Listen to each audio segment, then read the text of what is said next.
2 இயக்கங்கள் தோன்றுகின்றன 100 வருஷத்துக்கு முன்னாடி. ஒரு இயக்கம் என்ன சொல்கிறது என்று சொன்னால், இந்த ஊரில் சமத்துவம் வேண்டும், இந்த ஊரில் வேறுபாடுகள் களையப்பட வேண்டும், இந்த ஊரில் சமதர்மம் நிலவ வேண்டும், அதை நிறுவ வேண்டும் அப்படின்னு ஒரு இயக்கம். அது நம்ம திராவிட இயக்கம். அதுவும் 100 ஆண்டுகள்.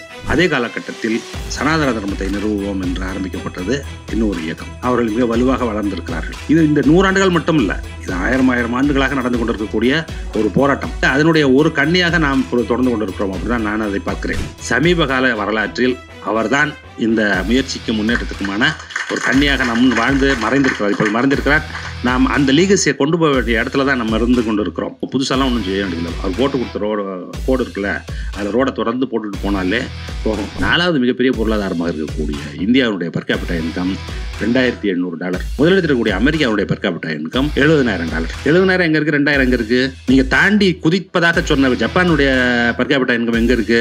அவன் $50,000 இருக்கான். நீங்க $2,000 வச்சுட்டு என்ன சொல்லிட்டு இருக்கீங்க அப்படின்னு கேட்டீங்கன்னா, நாங்க தான் பெருசு, நாங்க 2வது இடத்துல இருக்கோம், 3வது இடத்துல இருக்கோம். நீங்க 2வது இடத்துல 3வது இடத்துல இல்ல, எங்க இருக்கீங்கன்னு கேட்டீங்கன்னா, உண்மையான வளர்ச்சி அப்படின்னு சொன்னாக்க 170 நாடுகள் 180 நாடுகள் எடுத்தாக்க 140 இடத்துல இருக்கும். ஆப்பிரிக்காவில் சில நாடுகள் நம்மளோட இருக்க பக்கத்தில் இருக்கக்கூடிய பங்களாதேஷ், பக்கத்தில் இருக்கக்கூடிய ஸ்ரீலங்கா, பக்கத்தில் இருக்க பாகிஸ்தான் நம்மளோட இருக்கான்.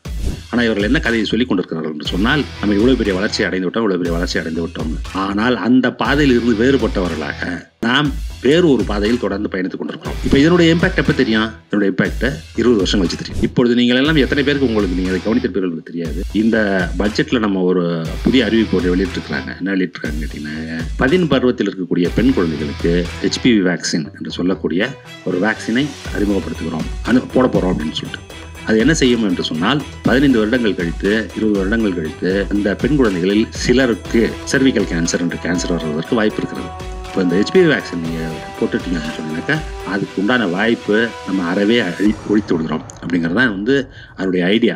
அமைச்சர் உள்ளிட்ட பெரும் நண்பர்கள் கூட்டம் குழுமி இருக்கும் இந்த அவையில் எனது வணக்கத்தை தெரிவித்து இந்த உரையை தொடங்குகிறேன். இது மாதிரி ஒரு மன்றம் என்ற ஒரு அமைப்பை ஏற்படுத்தி இது மாதிரி ஒரு கூட்டத்தை நடத்தலாம் அப்படின்னு நமது அமைச்சர் என்னிடம் சொல்லிட்டு, அதுக்கு பிறகு அதனுடைய தொடர்ச்சியாக அது குறித்து விவாதிப்பதற்கு லெனின் வந்தபோது, லெனின்கிட்ட தெரியாமல் ஒரு காரியம் பண்ணிட்டேன். என்னென்னா, இவங்களெல்லாம் பேச கூப்பிடலான்ட்டு. ஏன்னா இப்போ 3 பேர் இவங்கெல்லாம் பேசுனதுக்கப்புறம் எனக்கு என்ன பேசுறது என்ன அப்படிங்கிறது உண்மையிலே புரியல. அடுத்த கூட்டத்திலலாம் நான் இது மாதிரி கேட்டிங்கன்னு வச்சுங்க, நான் மட்டும் பேசுகிறேன்னு சொல்லிடுவேன் இல்லையா? இப்போ இந்த ஐடியா, மன்றம் அப்படிங்கிற ஐடியா ஏன் தேவைப்படுகிறது அப்படிங்கிறது குறித்து லெனின் அவர்கள் விரிவாக எடுத்துரைத்தார்கள். இப்போ இது இதற்கு ஒரு பிராட் தீம் அப்படின்னு சொன்னோம்னாக்க, ஒரு அம்ப்ரலா தீம் அப்படின்னு சொன்னால், அதுதான் நம்ம வச்சிருக்கக்கூடிய தமிழ்நாடு, அது முயற்சியும் முன்னேற்றமும் அப்படின்னு. இப்பொழுது உரையாற்றி அமர்ந்திருக்கக்கூடிய ஐயா பாலகிருஷ்ணனாக இருக்கட்டும், அல்லது யுகபாரதியாக இருக்கட்டும், டாக்டர் ஷர்மிளாவாக இருக்கட்டும், இவர்கள் எல்லோரும் அதனுடைய பல கூறுகளை என்னென்ன வெவ்வேறு விதமாக நமக்கு எடுத்து சொல்லியிருக்கிறார்கள். ஒன்று ஒவ்வொருத்தருக்கும் ஒரு பார்வை இருக்கிறது. ஆனால் எல்லாம் ஒருங்கிணைந்து நம்ம பார்க்கும்பொழுது நமக்கு என்ன தெரியும் அப்படின்னு கேட்டிங்கனாக்கா, இந்த தமிழ்நாடு அப்படின்னு சொல்லும்போது ஒரு நிலப்பரப்பாக மட்டுமல்ல, அது தமிழ் சமுதாயத்தை தான் அது குறிக்கிறதாக நான் பார்க்கிறேன். இந்த தமிழ் சமுதாயம் என்பது இந்த என்ன மாதிரி ஒரு கனவை வைத்திருந்தது, அது அந்த கனவை நோக்கி எப்படி பயணித்து கொண்டிருக்கிறது அப்படிங்கிறது.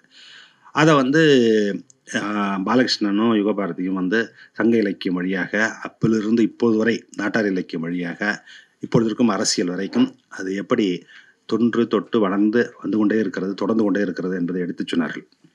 ஷர்மிளா அவர்கள் எப்படி நம்மளுடைய அம்பேத்கரனுடைய, புரட்சியாளர் அம்பேத்கரனுடைய ஃப்ரேம் ஒர்க், அதன் வழியாக எப்படி இது நிகழ்ந்து கொண்டு இருக்கிறது அப்படின்ட்டு. இப்போ அவர்கள் எடுத்து சொல்லும்போது எப்படி இது இந்த பொலிட்டிக்கல் டெமோக்ரஸி, சோஷியல் டெமோக்ரஸி அதெல்லாம் எப்படி இங்கே நிகழ்த்தி காட்டியிருக்கிறோம் அப்படிங்கிறது. அவர்கள் சொல்ல மறந்த ஒன்று என்னன்னு கேட்டிங்கனாக்கா, எக்கனாமிக் டெமோக்ரஸி அப்படிங்கிறது. அம்பேத்கர் நாடாளுமன்றத்தில் இறுதியாக நமது கான்ஸ்டியூஷனை அறிமுகப்படுத்தி உரையாற்றும் பொழுது அவர் சொன்னது என்னன்னு கேட்டிங்கன்னா, பொலிட்டிக்கல் டெமோக்ரஸின்னு என்ற ஒன்றை உருவாக்கியிருக்கிறோம், எந்த ஊரில் உருவாக்கியிருக்கிறோம், எந்த நாட்டில் உருவாக்கியிருக்கிறோம் அப்படின்னு சொன்னால், சோஷியல் டெமோக்ரஸியும் எக்கனாமிக் டெமோக்ரஸியும் வாய்ப்பே இல்லாத ஒரு ஊரில் உருவாக்கியிருக்கிறோம்னு சொன்னார். வாய்ப்பே கிடையாது. நம்மளுடைய ட்ரெடிஷ்னலாக நம்மளுடைய அமைப்பு எப்படிப்பட்ட அமைப்பு அப்படின்னு கேட்டிங்கன்னா, இந்த மாடர்ன் சிந்தனை இருக்குல்ல, டெமோக்ரஸிங்கிற சிந்தனை, அதற்கு சற்றும் பொருத்தம் இல்லாத ஒரு அமைப்பு இது. அந்த மாதிரி ஒரு அமைப்பில், அந்த மாதிரி ஒரு காலகட்டத்தில் ஒரு இயக்கம், 2 இயக்கங்கள் தோன்றுகின்றன 100 வருஷத்துக்கு முன்னாடி.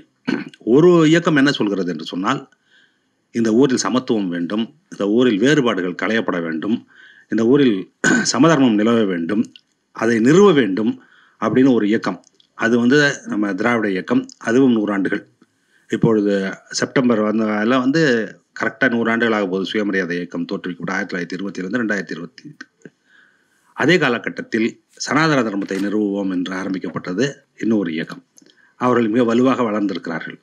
இப்பொழுது இந்த 100 ஆண்டுகளாக நமக்கும் அவர்களுக்கு தான் என்ன நடந்து கொண்டு இருக்கிறது அப்படின்னு கேட்டிங்கன்னாக்கா, இது இந்த 100 ஆண்டுகள் மட்டும் இல்லை, இது 1000 ஆண்டுகளாக நடந்து கொண்டிருக்கக்கூடிய ஒரு போராட்டம்.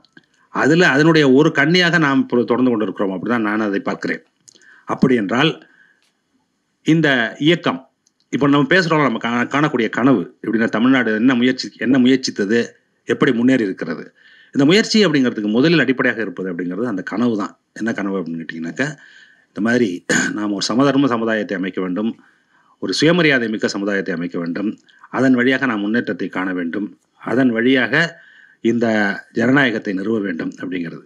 இது வந்து நம்ம எங்கேருந்து பெறுகிறோம் என்று சொன்னால், மாடர்னிட்டி என்று சொல்லக்கூடிய நவீன யுகம். அந்த யுகத்தில் கண்ட கனவு இருக்குல்ல, பிரான்ஸில் கண்ட கனவு, அது அமெரிக்காவுக்கு சென்று ஐரோப்பா முழுவதும் பரவி, அதற்கு பிறகு நம்மிடம் வந்து நாம் அதை நம் சூழ்நிலைக்கு தகுந்தவாறு அதை கை கொண்டு வந்திருக்கிறோம். அவர்கள் வந்து அங்கே இருந்தக்கூடிய சர்ச்சுக்கு எதிராகவும் அங்கே இருந்த ஃபியூடல் சிஸ்டத்துக்கு எதிராகவும் அந்த குரலை எழுப்பிய போது, நாம் இங்கு அதைவிட வலுவாக கட்டமைக்கப்பட்டுள்ள இந்த தர்மம், புதிய வேற ஒரு தர்மத்தை, சனாதன தர்மத்தையும், இந்த அமைப்பு முறையையும், ஜாதிய கட்டுமுறையாம் படிக்கட்டு அமைப்பையும், சுரண்டல் முறையையும் எதிர்த்து வேற ஒரு சமுதாயத்தை கட்டமைக்க வேண்டும் அப்படிங்கிற கண்ட கனவு இருக்குல்ல, அதுதான் வந்து அந்த கண்ட கனவில் கொஞ்சம் நிறைவேறி இருக்கிறது. முழுசாலாம் நிறைவேறல. எந்த காலத்தில் நிறைவேறும் நமக்கு தெரியவே தெரியாது. கொஞ்சம் நிறைவேற்பதெல்லாம் நாம் இப்பொழுது அடைத்திருக்கக்கூடிய இந்த முன்னேற்றங்கள் எல்லாம், இந்த முயற்சி வந்து தொடர்ந்து கொண்டே இருக்க வேண்டும். ஏன் அப்படின்னு கேட்டிங்கனாக்கா, மனிதன் அதிலிருந்து வழுவதும் கீழே விழுவதும் அப்படிங்கிறது தொடர்ந்து நடந்து கொண்டே இருக்கும். அந்த வகையில் தான் நாம் என்னன்னு கேட்டிங்கன்னா, நமது பயணம் நெடிய பயணம், முடிவுறாத பயணம் என்று கூட சொல்லலாம். எப்படின்னு கேட்டிங்கன்னா, இது தொடர்ந்து நாம் செய்து கொண்டே இருக்க வேண்டிய ஒரு பணி. அந்த பணியில் தான் நாம் எல்லோரும் அன்றாடம் ஒரு சிறிய ஒவ்வொரு நகர்வாக நகர்த்தி கொண்டிருப்பது தான் இப்பொழுது நமது எனக்கு முன்னே பேசிய பேச்சாளர்கள் அனைவரும் நாம் முன் கூறிய கருத்துக்களாக நான் பார்க்கிறேன். இப்பொழுது நாம் இவ்வளவு பெரிய வெற்றி பெற்று விட்டோம் என்று நாம் இருமாந்து அமர்ந்திட முடியுமா அப்படின்னு யோசிச்சு பாருங்க. எப்பொழுது வேண்டுமானாலும் என்ன செய்யப்படலாம் அப்படின்னு கேட்டிங்கனாக்கா, நம்மை வெறும் இருள் மட்டும் சூழ்ந்து விடாது, நாமே அதுக்கு காரணமாக இருப்பதற்கான நிறைய வாய்ப்புகள் இருக்கின்றன அப்படிங்கிறது தான் இதில் இருக்கக்கூடிய மிகப்பெரிய டேஞ்சரே. அப்படி இருக்கும்போது இந்த மன்றம் போன்ற அமைப்பு எதற்கு தேவைப்படுகிறது என்று சொன்னால், ஒன்று நமக்கு அடுத்து வரக்கூடிய தலைமுறைக்கு அதை எடுத்துச் சொல்வது அப்படிங்கிறது மட்டுமல்ல, நீங்களே உங்கள் வாழ்க்கையிலேயே நிறைய பேரை சந்தித்திருப்பீர்கள். 20 வயதிலும் 25 வயதிலும் உங்களோடு பழகியவர்களும், உங்களோட கொள்கை பயணம் மேற்கொண்டவர்களும், அவர்களெல்லாம் என்ன ஆகியிருக்கிறார்கள் என்று. எவ்வளோ பேர் டீஜெனரேட் ஆகியிருப்பாங்க, எங்கே போயிருப்பாங்க. இத்தனை பேர் சங்கியை கூட பார்த்துருப்பீங்க நீங்கள். உங்களோடு சேர்ந்து புரட்சிகர கருத்துக்களை பேசிக் கொண்டிருப்பவர்களெல்லாம் இப்பொழுது சங்கிகளாக, முழு சங்கிகளாக மாறி இருப்பதை நீங்கள் உங்கள் வாழ்க்கையிலேயே பார்ப்பதற்கான வாய்ப்புகள் மிக அதிகம். அந்த மாதிரி சமயத்தில் என்ன தேவைப்படுகிறது என்று சொன்னால், ஒரே கொள்கையில் பயணிப்பவர்கள் எல்லோரும் அது குறித்து விவாதிப்பதும், அதில் இருக்கக்கூடிய பார்வைகளை கூர்மைப்படுத்திக் கொள்வதற்கும், புதிய தரவுகளை கையில் கொள்வதற்கும், அதை பற்றி அடுத்தவர்களுக்கு எழுதுவதும், பேசுவதும், பரப்புவதும் அப்படிங்கிறது வந்து மிக மிக தேவையாக நமக்கு இருந்து கொண்டு இருக்கிறது. இன்று எனக்கு மிகவும் ஒரு உணர்ச்சிகரமான ஒரு நாள். ஏன் அப்படின்னு சொன்னீங்கன்னாக்கா, இன்று காலை அரசு நடத்திய முத்தமிழறிஞருடைய பிறந்தநாள் விழா. அதில் வந்து நம்ம மாநில திட்டக்குழுவிலிருந்து தயாரிக்கப்பட்ட ஒரு டாக்குமெண்ட்ரி. அந்த டாக்குமெண்ட்ரியை தயாரித்து அது கிட்டத்தட்ட கரெக்டாக ஒரு ஆண்டு ஆயிடுச்சு தயாரிக்கப்பட்டு. அது வந்து அப்பொழுதே ஒரு 30-40 முறை பார்த்துருப்போம். இப்பொழுது மறுபடியும் அதனுடைய ஒரு சுருங்கிய வெர்ஷன், அது ஒரு 30 மினிட்ஸ் ஓடுற மாதிரி ஒரு வெர்ஷன் தயாரிப்பதற்கு அதுக்கு ஒரு 10-15 தடவை பார்த்துருப்போம். ஆனால் அவ்வளோ பெரிய ஹாலில் எல்லோரோடும் அமர்ந்து அதை பார்க்கும் பொழுது எனக்கு வந்து உடம்பு நான் தடுத்தெடுக்கிறது, கண்ணில் தண்ணீர் வருகிறது, உடல்லாம் புல்லரிக்குது. எனக்கு தான் அந்த மாதிரி உணர்வு இருக்குது அப்படின்னு பார்த்தோம்னாக்கா, அமைச்சர் வந்து மேடையில் வந்தோன்னே என்கிட்ட சொன்னார், ஐயோ அழுவ விட்டீங்களா காலையில் அப்படின்னாரு. என்ன, அதுபோல் பலரும் அதை பார்த்து உணர்ச்சி வசப்பட்டு, அது எந்த அளவுக்கு உணர்ச்சி வசப்பட்டுறேன் அப்படின்னு கேட்டிங்கனாக்கா, யூஸ்வலாக வந்து நினச்சேன் மதியானம் லஞ்சு சாப்பிட்டு ஒரு 10-15 நிமிஷம் தூங்குற பழக்கம் உண்டு எனக்கு. போய் படுத்த தூக்கமே வரல எனக்கு. ஏன்னா அந்த இது இருக்குல்ல, அந்த எமோஷன் வந்து கேரி ஆகிட்டே இருக்குது. இங்கே வந்து என்னடா பேச போகிறோம் அப்படின்னு யோசிக்கிறது கூட எனக்கு டைம் இல்லை. சரி, எப்படி இருந்தாலும் போய் அங்கே வந்து உட்காந்து பேசுவோம். இவங்க பேசுறதெல்லாம் கேட்டதுக்கு பிறகு நமக்கு என்ன ஒரு தோற்றம் வருகிறது, அது என்ன தோணுதோ அதை பேசுவோம் அப்படின்ட்டு. இப்பொழுது வந்து என்னன்னாக்கா, இப்ப கலைஞரை பத்தி பேசுவது அப்படிங்கிறது தமிழ்நாடு முயற்சி முன்னேற்றம்ங்கிற போது, அவரை பற்றி பேசுவதும், அவரை பேசாமல் தவிர்க்கவே முடியாதுங்கிற மாரி தான் இருக்கு. இப்ப இவர்கள் பேசியவர்கள் எல்லோரும் சில சமயத்தில எனக்கே சந்தேகமா இருந்தது. இது வந்து என்னடா இது தமிழ்நாடு முயற்சி முன்னேற்றம் இருக்கு, எல்லாமே முழுக்க கலைஞரை பத்தியே பேசிக் கொண்டிருக்கிறார்களே அப்படின்ட்டு. அது தவிர்க்க முடியாது என்பது எனக்கு நன்றாக தெரிகிறது. ஏன்னு கேட்டீங்கன்னா, சமீப கால வரலாற்றில் அவர்தான் இந்த முயற்சிக்கும் முன்னேற்றத்திற்குமான ஒரு கன்னியாக வாழ்ந்து மறைந்திருக்கிறார். இப்பொழுது மறைந்திருக்கிறார். நாம் அந்த லீகசியை கொண்டு போக வேண்டிய இடத்துல தான் நம்ம இருந்து கொண்டு இருக்கிறோம். நான் அதான் சொல்றது, என்ன சொல்றது அப்படின்னு கேட்டீங்கன்னா, நம்ம புதுசாலாம் ஒண்ணும் செய்ய வேண்டியதில்ல. அவர் போட்டு குடுத்த கோடு இருக்குல்ல, அதுல ரோட தொடர்ந்து போட்டுட்டு போனாலே போகும். வாஷிங்டன்ல ஒரு நாள் வந்து சிவா எல்லாம் நம்ம நண்பர்கள்லாம் உட்காந்து நான் இரவு வந்து அறையில உட்காந்து பேசிட்டு இருக்கும்போது அவர்கள் என்னிடம் கேட்டுக்கொண்டிருந்தார்கள். என்னது, எப்படி நம்ம பயணிக்க போறோம்? நான் சொன்னேன், அதெல்லாம் ஒண்ணும் வேண்டியதில்ல. அவர் என்ன ரோடு போட்டிருக்காரோ அதுலேருந்து அந்தாண்ட இந்தாண்ட போகாம நேரா போயிட்டே இருந்தாலே போதும். வேற ஒண்ணும் பண்ண வேண்டியதில்ல. அதான் 50, 60 வருஷம் பண்ணாரு. அது ஆளுங்கட்சியாக இருந்தாலும் சரி, எதிர்க்கட்சியாக இருந்தாலும் சரி, அதே பயணத்தில் அதே இடத்துல தான் நம்ம வந்து இப்பொழுதும் பயணித்துக் கொண்டிருக்கிறோம் அப்படிங்கிறது தெரியும். எங்களுக்கெல்லாம் நன்றாக தெரியும் அது. அரசு அப்படிதான் நடந்து கொண்டிருக்கிறது என்பதற்கு எண்ணற்ற உதாரணங்களை நம்மால் சொல்ல முடியும். இப்பொழுது இந்த கனவு என்ன? நம்ம வந்து சமத்துவம், சமதர்மம், சமூக நீதி, இது 3ஐயும் கொண்டு இப்பொழுது பாலகிருஷ்ணன் ஐயா பேசும்போது ஒன்று சொன்னாங்க. என்னன்னு கேட்டிங்கனாக்கா, பொருளாதாரத்தில் நாம் இங்கு 2வது மிகப்பெரிய பொருளாதாரமாக வளர்ந்துருக்கிறோம் அப்படின்ட்டு. முதலிடத்தில் மகாராஷ்டிரா இருக்கிறது. அதற்கு சில அட்வான்டேஜ் இருக்குது, அதனால் அங்கே இருக்கிறோம்.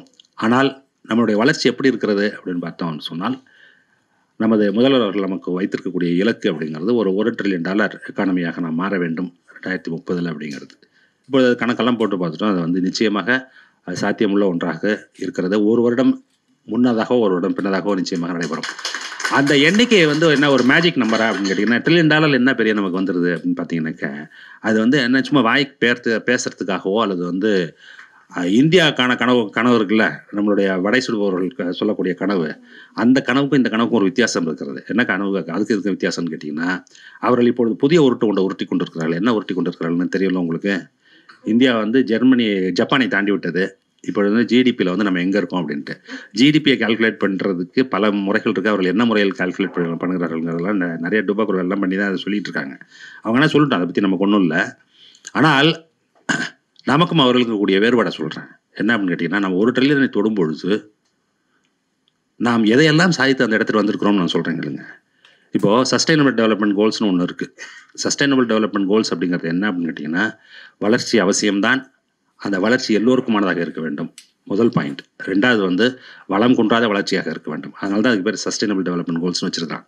அது யூஎனில் வந்து என்ன சொன்னால், எல்லாரும் உட்காந்து பேசி எல்லாருக்கும் அதுக்கு அக்ரிமெண்ட்டில் கையெழுத்து போட்டு நம்ம வந்து தொடர்ந்து இதை மானிட்டர் பண்ணுவோம், ப்ராக்ரஸை மானிட்டர் பண்ணி எங்கெங்கே இருப்போம் அப்படிங்கிறத பார்ப்போம் அப்படின்னு சொல்லும் பொழுது, நம்ம ஊரில் வந்து நம்ம ஒன்றிய அரசு புதிய அரசு வந்ததுக்கு பிறகு பிளானிங் கமிஷன் என்பதை மாற்றி நித்தி ஆயோக் என்ற ஒரு அமைப்பை உருவாக்கி அவர்களிடம் அந்த பொறுப்பு ஒப்படைக்கப்பட்டிருக்கிறது. என்ன, இந்த சஸ்டைனபிள் டெவலப்மெண்ட் கோல்ஸில் ஒவ்வொரு ஸ்டேட்டும் எங்கெங்கே இருக்கிறாங்க அப்படின்ட்டு.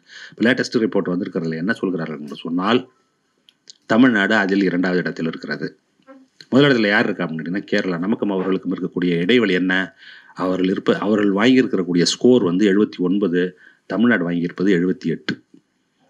அப்போது நம்ம என்ன செய்கிறோம் அப்படின்னு கேட்டிங்கனாக்கா, $1 trillion கனவுக்கு போகும்பொழுது வெறும் $1 trillion மட்டும் அடைவது என்பது அல்ல. அந்த $1 trillion போகும்போது 3 மடங்காக நமது வருமானம் பெருக வேண்டும் அப்படிங்கிறோம். 3 மடங்காக வருமானம் பெருகினால் போதுமா? வருமானம் எப்பயுமே இந்த ஜிடிபி மட்டும் பேசும்போது என்னன்னு கேட்டிங்கன்னாக்கா, அதனால் என்னன்னு கேட்டிங்கன்னா, 10 பேர் மட்டும் வளர்றான்னு வச்சுங்க. இப்போ இந்தியா எடுத்துக்கிறீங்க, இந்த 3-4 பெரிய தொழிலதிபர்கள் குடும்பங்கள் இருக்குல்ல, அவர்கள் ஒரு நாளைக்கு சம்பாதிக்கக்கூடிய பணத்தினுடைய அளவை எடுத்து பாருங்கள். அவ்வளோ பணத்தை அவர்கள் சம்பாதித்து கொண்டு இருக்கிறார்கள். அதனால் வளர்ச்சி மற்றவனுக்கு போய் சேருமா அப்படின்னு கேட்டிங்கன்னா சேராது. அப்போ என்ன சொல்கிறோம் அப்படின்னு கேட்டிங்கன்னா, நீங்கள் 4வது இடத்துல பெரிய பொருளாதாரமாக ஆகிவிட்டீர்கள் சொன்னால், சரிப்பா நீங்கள் ஒன்றும் செய்ய வேணாம், ஒரு க்ரூடான ஒரு கணக்கு இருக்குது. மொத்தம் எவ்வளோ பேர் இருக்கா அப்படின்னு சொல்லி, இது எவ்வளோ பேருக்கு உண்டான வருமானம் அப்படின்னு கணக்கு வச்சுங்க. எல்லாருக்கும் வருதுன்னே வச்சுங்க வருமானம். எல்லாருக்கும் வராட்டி எல்லாருக்கும் வருமானம் வருதுனாக்கா பெர் கேபிட்டான்னு சொல்லுவோம் இல்லையா, பெர் கேபிட்டா இன்கம்னு சொல்லுவோம். இந்த பெர் கேபிட்டா இன்கம் கால்குலேட் பண்ணிங்கன்னா அப்போ தான் உண்மையான நிலவரம் உங்களுக்கு தெரியும். என்ன தெரியும்? 4வது மிகப்பெரிய பொருளாதாரமாக இருக்கக்கூடிய இந்தியாவுடைய பெர் கேபிட்டா இன்கம் $2,700. முதலிடத்தில் இருக்கக்கூடிய அமெரிக்காவுடைய பெர் கேபிட்டா இன்கம் $70,000. 70,000 எங்கே இருக்குது? 2,000 எங்கே இருக்குது? நீங்கள் தாண்டி குதிப்பதாக சொன்ன ஜப்பானுடைய பெர் கேபிட்டா இன்கம் எங்கே இருக்குது? அவன் $50,000 இருக்கான். நீங்கள் $2,000 வச்சுட்டு என்ன சொல்லிட்டு இருக்கீங்க அப்படின்னு கேட்டிங்கன்னா, நாங்கள் தான் பெருசு, நாங்கள் 2வது இடத்துல இருக்கோம், 3வது இடத்துல இருக்கோம். நீங்கள் 2வது இடத்துல 3வது இடத்துலலாம் இல்லை. எங்கே இருக்கீங்கன்னு கேட்டிங்கன்னா, உண்மையான வளர்ச்சி அப்படின்னு சொன்னாக்கா ஹியூமன் டெவலப்மெண்ட் எடுத்து பாருங்கள், இல்லை சஸ்டைனபிள் டெவலப்மெண்ட் எடுத்து பாருங்கள்.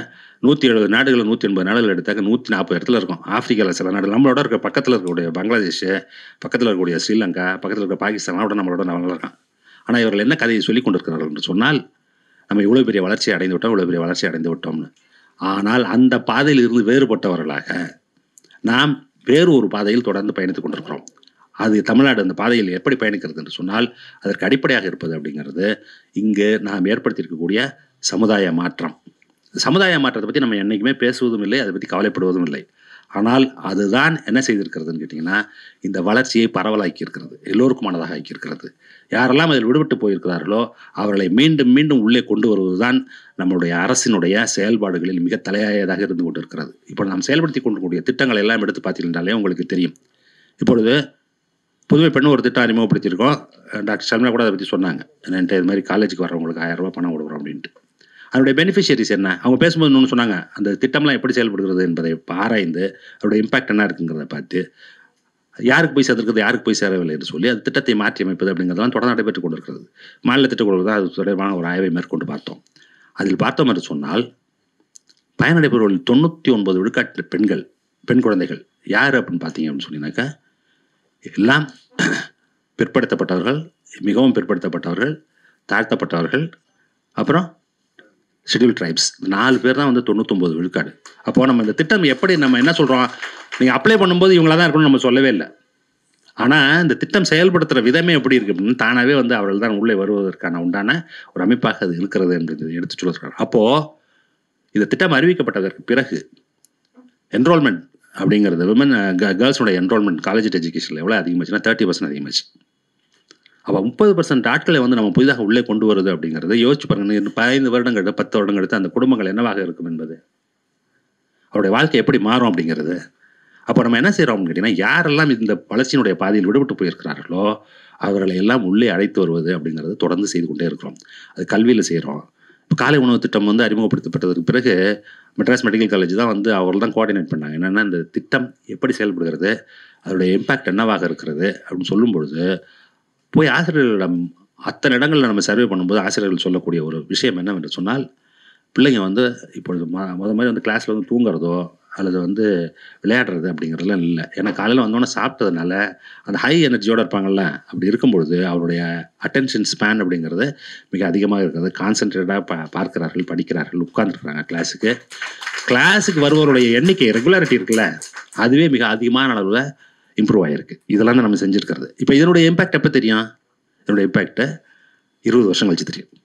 இப்பொழுது நீங்கள் எல்லாம் எத்தனை பேருக்கு உங்களுக்கு நீங்கள் அதை கவனித்திருப்பீர்கள் தெரியாது. இந்த பட்ஜெட்டில் நம்ம ஒரு புதிய அறிவிப்பு ஒன்று வெளியிட்டிருக்கிறாங்க. என்ன வெளியிட்டிருக்காங்க கேட்டிங்கன்னா, 10 பருவத்தில் இருக்கக்கூடிய பெண் குழந்தைகளுக்கு HPV வேக்சின் என்று சொல்லக்கூடிய ஒரு வேக்சினை அறிமுகப்படுத்துகிறோம், போட போகிறோம் அப்படின்னு சொல்லிட்டு.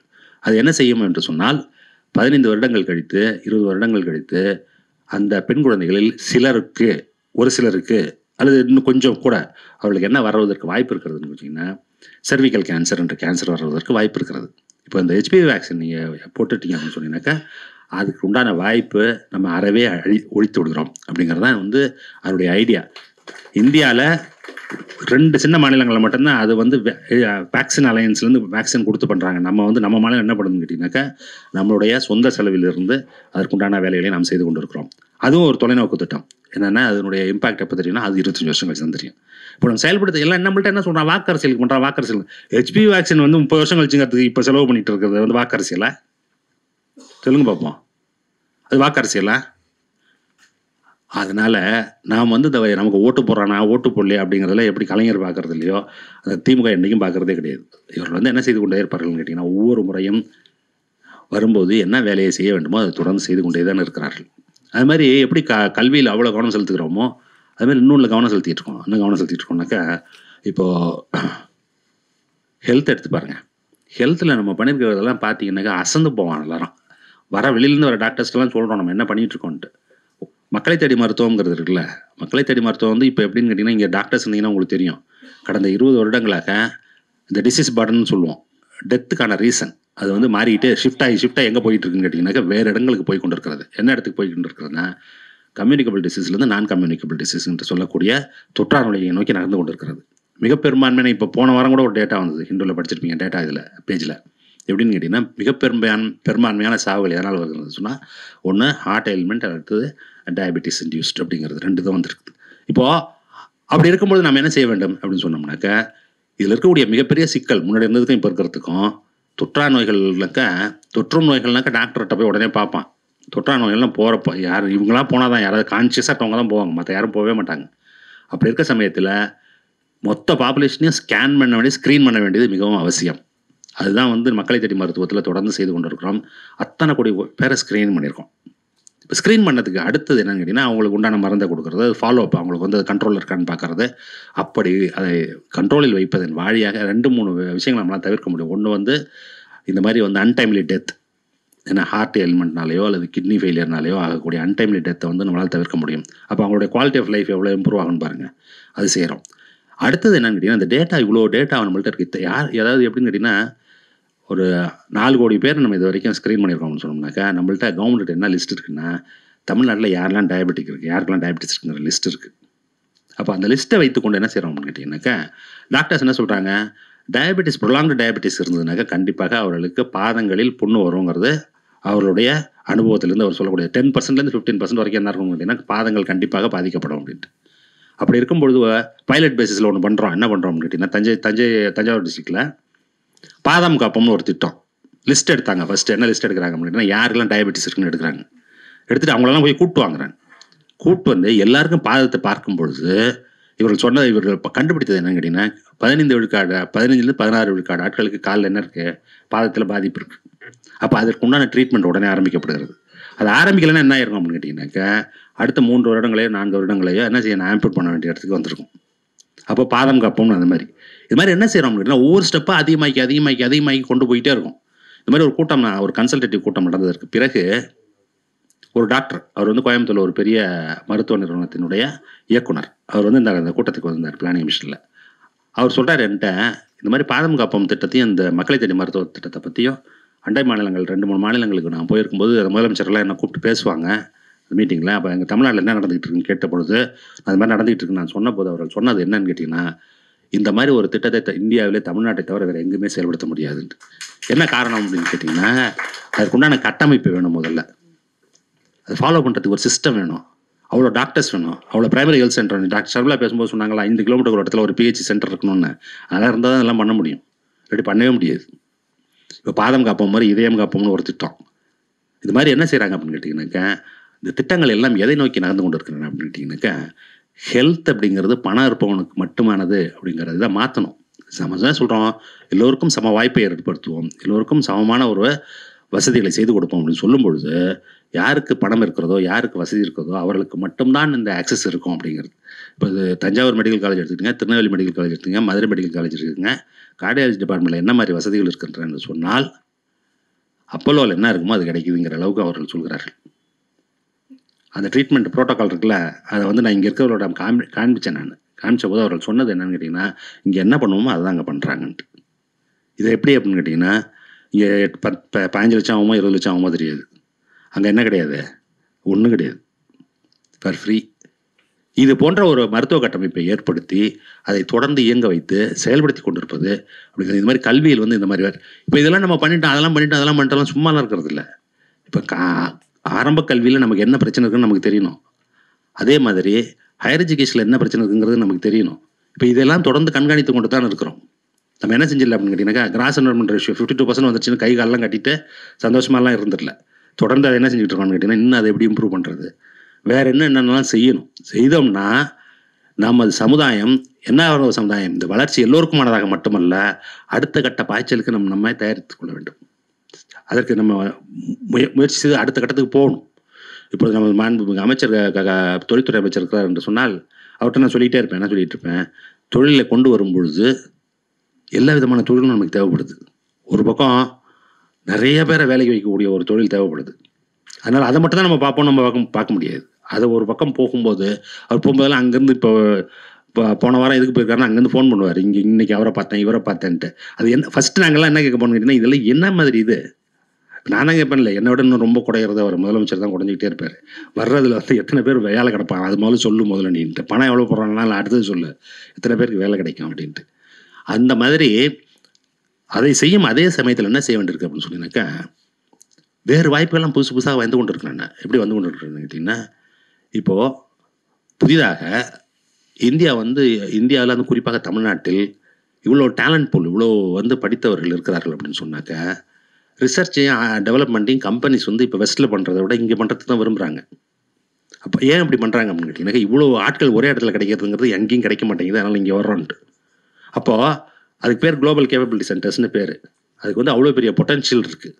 அவ்வளோ பெரிய பொட்டன்ஷியல் இருக்கும்பொழுது இப்போ நம்ம என்ன பண்ணியிருக்கோம் அப்படின்னு கேட்டிங்கனாக்கா, இந்த முதல்ல இருந்த ஆட்கள் இருக்காங்கல்ல, யார் லிப்ஸ்டிக் சர்வீஸ்னு சொல்கிறாங்கல்ல, அவங்கெல்லாம் தூங்குனது 10 வருஷம் தூங்குனதுடைய விளைவு என்னன்னு கேட்டிங்கனாக்கா, நம்ம வரும்பொழுது 50 கம்பெனி 60 கம்பெனி கூட இல்லை நம்மள்கிட்ட. பெங்களூர் எங்கேயோ போயிட்டான் 500 600 700ன்ட்டு.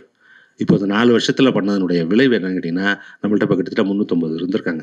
இந்த குளோபல் கேப்பபிலிட்டி சென்டர்ஸினுடைய அட்வான்டேஜ் என்ன அப்படின்னு கேட்டிங்கனாக்கா, சாதாரணமாக நீங்கள் சொல்கிறீங்க ஐடிலாம் வேலைக்கு போனீங்க அப்படின்னு சொன்னாக்கா என்ட்ரி லெவல் சேலரி எவ்வளோ இருக்கும் அப்படின்னு கேட்டிங்கன்னா 25,000 30,000 இருக்கும். இதில் எப்படி இருக்கும்னு கேட்டிங்கன்னா மினிமம் வேஜ் ₹1,00,000 இருக்கும் மினிமம். அதுக்கு மேலே தான் போகணும் அதுக்கப்புறம். அப்போது நீங்கள் என்னென்னு கேட்டிங்கன்னா ஹை அண்ட் ஜாப்ஸ்னு சொல்கிறதெல்லாம், ஹை அண்ட் ஜாப்ஸ்னால் என்னது, சம்பளம் அந்த ரேஞ்சில் இருக்கும், நீங்கள் R&Dக்குள்ளே போகிறீங்க. அப்போ அதில் இன்னொரு அட்வான்டேஜ் என்னென்னா, நம்மளுக்கு வெறும் எம்ப்ளாய்மெண்ட் மட்டும் அப்படிங்கிறது இல்லை, அதுக்குண்டான எக்கோ சிஸ்டம். இப்போ ரிசர்ச் அண்ட் டெவலப்மெண்ட் வந்து இப்போ லைஃப் சயின்சஸ்ன்னு இருக்குன்னு வச்சுங்க. இப்போ அது மாதிரி ஒரு குளோபல் கேப்பபிலிட்டி சென்டர்ஸ் ஒரு 150 கம்பெனி இங்கே வருது அப்படின்னு சொன்னோம்னா எவ்வளோ பெரிய எக்கோ சிஸ்டம் உருவாகும். அதுக்கு அவருடைய ஸ்பின் ஆஃப் என்னவாக இருக்கும்னு கேட்டிங்கன்னா, அவன் 10 வருஷம் வேலை செஞ்சுட்டு என்ன செய்வான்னாக்கா தனியாக ஒரு கம்பெனி ஆரம்பிப்பான், அடுத்தது அதுலேருந்து வளரும். அந்த மாதிரி எல்லா வாய்ப்புகளையும் நாம் என்ன செய்து கொண்டு இருக்கிறோம்னு சொன்னாக்கா அதை உருவாக்கி கொண்டே இருக்கிறோம். அதை உருவாக்கும் அதே வேளையில் இந்த வாய்ப்புகள் எல்லாம் பழைய மாதிரி ஒரு இடத்தில் மட்டும் இருக்கக்கூடாது, அது பரவலாக்கப்பட வேண்டும் என்பதை ரொம்ப கான்சியஸாக அதை செய்து கொண்டு இருக்கிறோம். அந்த வேலையும் தொடர்ந்து நடைபெற்று கொண்டு தான் இருக்கிறது. இப்பொழுது நம்ம என்ன ஒரு பிளான் வச்சுருக்கோம் அப்படின்னு கேட்டிங்கனாக்கா, அடுத்த 10 ஆண்டுகளில் இந்த கான்சன்ட்ரேஷன் இருக்குல்ல, இது இந்த இண்டஸ்ட்ரியல் கான்சன்ட்ரேஷன் வந்து இந்த சென்னையையும் கோயம்புத்தூரையும் மட்டும்தான் இருப்பது அப்படிங்கிறதை மாற்றி பல இடங்களில் என்ன செய்கிறது அப்படின்னு கேட்டிங்கனாக்கா, அந்த மாதிரி ஒரு ஹப்பை உருவாக்குவது அப்படிங்கிறது. அதற்கு உண்டான முதல் கட்ட பணிகள் எல்லாம் நடைபெற்று இப்பொழுது அதற்கு நல்ல ஒரு முடிவுகள் நம்மிடம் வந்து கொண்டு இருக்கின்றன. இன்றைக்கி கூட ஒரு இது பார்த்துருப்பீங்க, ஹிந்துவில் வந்து வின்ஃபாஸ்ட் என்ன சொல்லியிருக்காங்கன்னு கேட்டிங்கன்னா, தூத்துக்குடியில் நாங்கள் ஆரம்பிக்கிறோம், அது எப்படி அது நிகழ்ந்தது அப்படிங்கிறதெல்லாம் டீட்டெயிலாக அவங்க ரிப்போர்ட் பண்ணியிருக்காங்க. அதை படித்து பார்த்தீங்கன்னாலே தெரியும் அதுக்கு உண்டான வேலையெல்லாம் எப்படி நாம் செய்து கொண்டு இருக்கிறோம்னு. அப்போ சமூக நீதி என்று சொல்லும்பொழுது, சமூக நீதினா வெறும் என்னது, காலேஜில் போய் சீட் வாங்குறதுக்கு ரிசர்வேஷன் கொடுக்குறதோ அல்லது கவர்மெண்ட் வேலையில் ரிசர்வேஷன் கொடுக்குறதோ மட்டுமல்ல, இந்த வளர்ச்சியினுடைய பலன்களை அனைத்து பிரிவினருக்கும் கொண்டு சேர்ப்பது, அனைவருக்கும் அதற்குண்டான வாய்ப்புகளை வழங்குவது, அதற்குண்டான முன்னெடுப்புகளை எடுப்பது, யாரெல்லாம் விடுபட்டு போயிருப்பார்களோ அவளையெல்லாம் உள்ளே கொண்டு வருவது அப்படிங்கிற பணியை நாம் செய்து கொண்டே இருக்கிறோம். இது வந்து உள்ளுக்குள்ளே செய்கிற பணி. ஆனால் வெளியில் செய்கிற பணி அதை விட பெரிதாக இருக்க வேண்டியது. ஏன்னா அந்த பணி என்ன அப்படின்னு கேட்டிங்கன்னா, இதை காலி செய்வதற்கு, இதை கவிழ்ப்பதற்கு, இதை ஊற்றி மூடுவதற்கு அவர்கள் தொடர்ந்து முயற்சித்து கொண்டிருக்கிறார்கள். அந்த முயற்சியை முதல்ல அவர்களை வந்து நம்ம என்ன செய்ய வேண்டியிருக்கோம்னா, முதல்ல நம்ம இடத்த காப்பாற்றிக்கிறது தான் பெரும் போராட்டமாக இருக்குது. இப்போ நேற்று பொதுக்குழுவில் வந்து பேசும்போது தலைவர் என்ன சொல்லியிருக்காருன்னு கவனிச்சிங்களேன். என்னென்னா, இந்த போராட்டம் தான் பெரும் போராட்டம் நமக்கு. அந்த போராட்டத்தில் முன்னெடுப்பதற்கு நமக்கெல்லாம் என்ன தேவையாக இருக்குது அப்படின்னு கேட்டிங்கனாக்கா, கொள்கை புரிதலும் உரமும் நெஞ்சுரமும் நமக்கு மிகவும் தேவையாக இருக்கிறது.